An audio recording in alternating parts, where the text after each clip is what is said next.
Amigos, mi primera entrevista de hoy es con Eduardo Fernández, abogado, presidente del Centro de Políticas Públicas IFEDEC. Tocayo, buenos días, bienvenido. Muy buenos días, Tocayo. Muchas gracias por tu invitación. Mira, ayer muchos analizaban el interés de alto nivel que mostraron muchos venezolanos por lo que podía ocurrir o estaba ocurriendo con las presidenciales de Estados Unidos. Y muchos se preguntaban por qué no había ese mismo interés en muchas de esas personas con respecto a las parlamentarias o a la consulta popular. Yo quisiera vincular tu análisis sobre este aspecto con la actuación de nuestros políticos. No olvidemos el comunicado o los comunicados que ha emitido incluso la Conferencia Episcopal Venezolana, recordándole a nuestros políticos que no pueden abandonar el intenso sufrimiento que hoy abate a los venezolanos.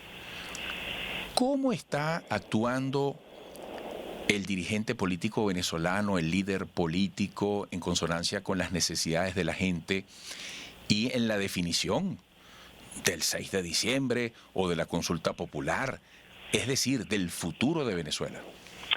Hay una cosa curiosa, Tocayo, que es esta comparación. Uno de los candidatos principales en los Estados Unidos, por no decir el candidato presidencial, porque es el presidente de la República en este momento, el señor Donald Trump, ha denunciado el peligro de que haya fraude. Y la reacción de él frente al peligro del fraude es pedirle a todos sus partidarios que vayan a votar.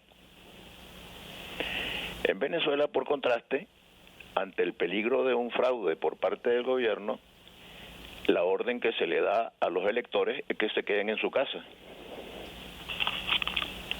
Con lo cual, por supuesto, el fraude se hace mucho más fácil para el gobierno, si es que el gobierno quiere hacer un fraude, como parece evidente que lo quiere, porque todo lo que actúa el gobierno va en la dirección de intoxicar el proceso electoral. Pero el único instrumento que tenemos los demócratas, los que queremos que Venezuela viva un ejemplo de democracia, es el voto. No tenemos cañones, no podemos promover un golpe militar, primero porque no es probable y segundo porque no es deseable. No podemos propiciar una invasión extranjera porque sería una tragedia para Venezuela. Entonces, si nosotros leemos las encuestas además y vemos que más de 8 de cada 10 venezolanos estamos a favor de un cambio político, pues es trágico que los dirigentes en Venezuela no hayan sido capaces de presentar una estrategia dirigida a movilizar a la inmensa mayoría de los venezolanos que queremos un cambio para inundar las urnas electorales y poner de manifiesto que es necesario urgentemente un cambio de gobierno.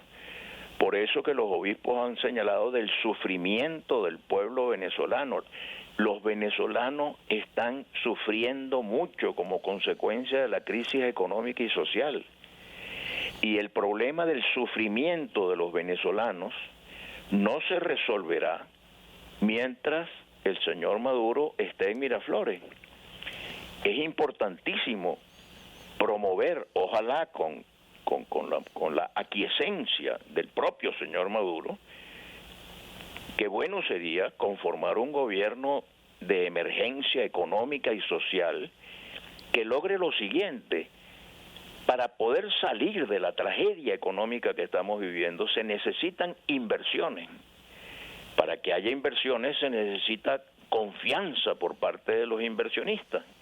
Y los inversionistas no van a tener confianza mientras tengamos un gobierno que ha perdido la confianza de la comunidad financiera internacional y de la comunidad nacional interna.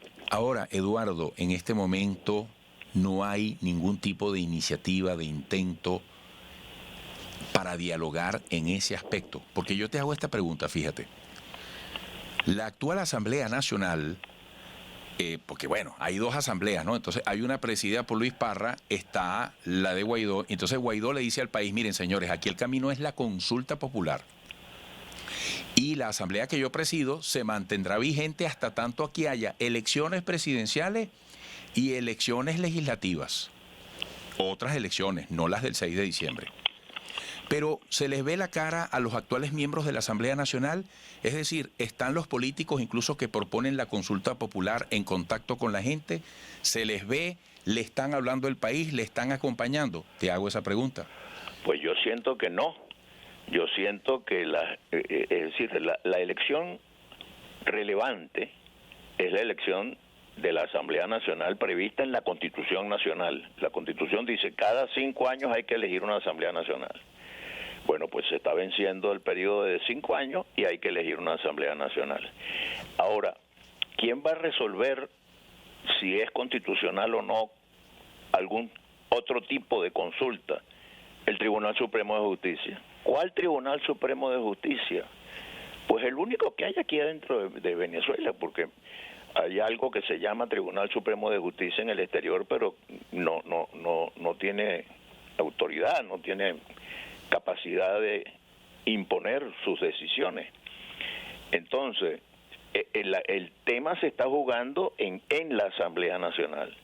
Bueno, pues yo creo que lo importante sería organizar a los electores, trabajar políticamente, estado por estado, municipio por municipio, aldea por aldea, organizar esa inmensa mayoría de venezolanos, y así como muchas veces hemos visto impresionados las autopistas llenas de manifestantes, oye, si lográramos canalizar esa muchedumbre a las mesas electorales, a las urnas de votación, por más tramposo que sea el gobierno, que en efecto lo es, la mayoría de los electores será tan determinante que va a producir un impacto tanto dentro como fuera de Venezuela, un impacto real.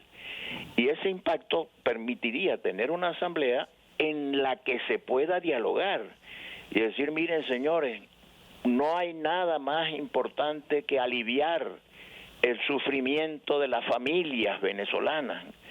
En consecuencia, vamos a conversar civilizadamente para ver si hacemos lo necesario para resolver la tragedia económica que estamos viviendo. Esta tragedia económica, mientras Maduro está en Miraflores, no solamente no se resuelve, sino que se agrava. Entonces, este es un tema que hay que discutir, así como en Inglaterra, cuando la Segunda Guerra Mundial comenzaba, discutieron, mire, señor Chamberlain, usted no puede seguir al frente del gobierno, hay que cambiar. Y el propio Chamberlain facilitó el cambio y se llamó a Winston Churchill para que asumiera el gobierno. Ahora, tocayo, tengo que hacer una pausa. Yo quisiera al regreso seguir hablando sobre este escenario, porque tú estás describiendo escenarios que ayudarían a despejar los caminos hacia posibles soluciones consensuadas. De manera condicionante, tú dices, tendría, haría, lograría, si ocurriera tal cosa. Ahora, yo te pregunto en buen criollo, ¿ya el daño está hecho? ¿Es irreversible lo que aparenta ser hoy el estado de ánimo de la gente, mayoritariamente hablando, con respecto al 6 de diciembre o a la consulta popular? Es decir, ¿existe o no posibilidad de hacerle entender a la gente que sobre la conveniencia de participar? Que es parte del debate.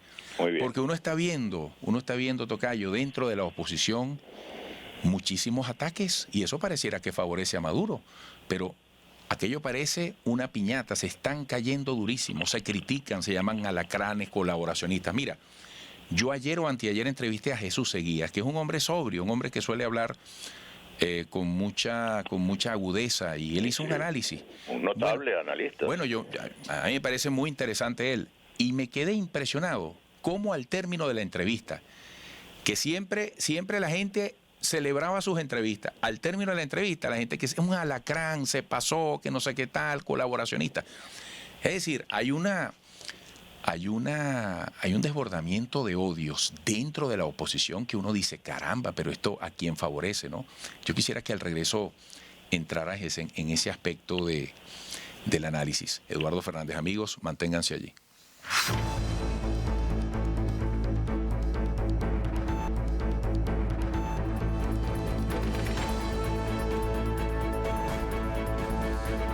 Mi pregunta en la parte anterior para Eduardo Fernández: ¿cómo observa las relaciones dentro de la oposición cuando el país está necesitando que la oposición y el gobierno lleguen a acuerdos elementales? Pareciera que hace falta primero un diálogo dentro de la oposición, porque una cosa es que haya diferencias, pero la otra es que haya un ataque sistemático y muy duro entre unos y otros. ¿Cómo observas ese aspecto? Mira, en los últimos años Venezuela ha tenido dos grandes problemas. Primero, un gobierno enormemente incompetente y equivocado. El gobierno ha sido un desastre, tanto el gobierno de Chávez como el gobierno de Maduro. Con Chávez se sentía menos porque había un chorro de petrodólares que aliviaba la situación. Pero el gobierno no ha servido. Hemos tenido dos presidentes que no tuvieron nunca ninguna preparación para ser presidente. Ahora, del otro lado, hemos tenido una incapacidad absoluta de construir una alternativa seria, una alternativa confiable y una alternativa de unidad nacional. Y cuando enfatizo la palabra nacional es porque no es solamente una unidad de siglas, de partidos políticos. Se trata de una unidad nacional. A mí, por ejemplo, como ciudadano venezolano, me hubiera gustado mucho ver que el liderazgo empresarial aconsejara al país en una dirección concreta. Me hubiera gustado mucho que el liderazgo sindical, desgraciadamente ambos liderazgos están muy debilitados. A mí incluso me hubiera gustado mucho que la iglesia y sus voceros tomaran una posición mucho más clara, más definida en relación a las opciones políticas que tiene planteado el país. Pero en el momento político actual de Venezuela hay un factor que no existía antes, que se llama las redes. Entonces, para mí, un líder no es alguien que dice lo que el pueblo quiere oír. El liderazgo tiene que decir lo que el pueblo debe oír y orientar al pueblo en la dirección correcta. El señor Mandela, cuando salió de la cárcel, todo el mundo esperaba que iba a dirigir una gran revuelta sangrienta contra el gobierno del apartheid. Y Mandela enfrentó hasta problemas conyugales, terminó divorciándose de la señora, porque la señora no le perdonaba su actitud de buscar una solución inteligente, pacífica y civilizada. Yo siento que en el liderazgo nacional venezolano hay mucha influencia de ese mundo de las redes en donde pasa cualquier cosa, porque es una manera de opinar sin ninguna responsabilidad. El país, ¿qué es lo que necesita? Un cambio político. Ahora, ese cambio político, lo ideal es que sea un cambio consensuado. No tenemos una alternativa democrática bien construida, bien articulada. ¿En qué consiste una alternativa democrática? En un movimiento capaz de levantar un discurso orientador, un planteamiento que oriente a la nación, una organización eficiente en todo el país. Yo a veces pienso que estamos mejor organizados en el exterior que dentro de Venezuela. Una organización eficiente, una estrategia claramente definida. A mí, de las frases menos afortunadas que he oído es eso de que tenemos todas las opciones. No, hay que tener una. Y la que yo propongo, por supuesto, es la ruta electoral, con todas las correcciones, con todas las rectificaciones que hay que hacer. Y luego, bueno, un liderazgo comprometido de verdad en esa dirección. Algunas veces veo líderes que salen y yo digo, caramba, como que hay una rectificación porque se habla de que hay que ir a la ruta electoral y al cabo de unos días esa línea se modifica porque las redes acribillaron a la persona que se atrevió a marcar una... Ahora, Tocayo, en ese terreno justo donde te colocas, las redes, la reacción de la gente, y yo te preguntaba en la parte anterior si el daño ya está hecho. ¿Por qué? Porque mira, voy a utilizar una palabra poco ortodoxa, esto luce empatucado. Es decir, enchiquerado, he dicho yo, enchiquerado. Bueno, fíjate, mira, para muchos en las redes sociales, que alguien hoy llame a votar en las parlamentarias es una traición es a la ser patria. chavista, es ser chavista. Sí, hombre. Entonces, ¿cómo se hace, tocayo? Pregunto yo. Es decir, yo aquí solo estoy haciendo preguntas, como decía aquella promoción de César Miguel Rondón, pero te pregunto, ya el daño está hecho, es decir, ya el chavismo tiene el escenario ideal para una aplastante victoria el 6 de diciembre, porque repito, para mucha gente que lo está escribiendo en este momento, llamar a parlamentarias es ser rotundamente chavista. Entonces, fíjate tú, ¿no? Pareciera el peor de los mundos para quienes quieren un cambio en el país. Yo, lo último que se pierde es la esperanza. Por eso, yo insisto en cumplir mi deber. Yo, a donde quiera que voy, digo, lo que necesitamos es dar una demostración en las urnas electorales, a pesar de lo tramposo que es el gobierno. Yo no desconozco que el gobierno es tramposo, es tramposísimo. Pero dar una demostración como la dio Jovito Villalba en 1952 frente a la dictadura de Pérez Jiménez, que era una dictadura tan brava que acababa de asesinar al secretario general nacional de Acción Democrática, al doctor Ruiz Pineda. Y sin embargo, Jovito y Caldera también fueron a esas elecciones a combatir a la dictadura. Entonces yo creo que hay que combatir a la dictadura, o con cañones o con votos. Cañones no tengo, pero es que además no son deseables. Entonces lo que tenemos son votos. Ahora, el liderazgo político y el liderazgo nacional, institucional, debería hacer una reflexión profundamente a favor de esto y convencer. Y si saliera el señor Guaidó y los otros líderes de la oposición diciendo, miren señores, vamos a aprovechar que somos una inmensa mayoría y vamos a darle una paliza al gobierno en las urnas electorales, canalizar todo ese sentimiento de indignación que hay en el país con toda razón contra el gobierno, canalizarlo para demostrar en las urnas electorales el resultado. Esa es mi visión y por eso yo hablo de eso, a pesar de que me acribillan también, porque yo creo que difícilmente hay gente que tenga mejores credenciales que las mías para demostrar mi antichavismo y mi antimadurismo. Desde el primer momento en que apareció este fenómeno me jugué la vida para condenar el chavismo y el madurismo. Pero bueno, yo creo que hay que salir del madurismo y no hay sino dos vías, o los cañones o los votos. Yo lo que tengo son votos. Lo que yo entiendo cómo funciona son los votos. Yo de los cañones no sé, y además es primitivo, es salvaje, es bárbaro pretender que los problemas políticos se resuelven a cañonazos. No, vamos a resolverlos con los votos, a pesar de todas las trampas y a pesar de todas las dificultades. Bueno, un gran gusto, tocayo, como siempre. Gracias un abrazo, por estos Eduardo. minutos. Muchas gracias por tu llamada. Eduardo Fernández, abogado, presidente del Centro de Políticas Públicas y FEDEC. Regresaremos.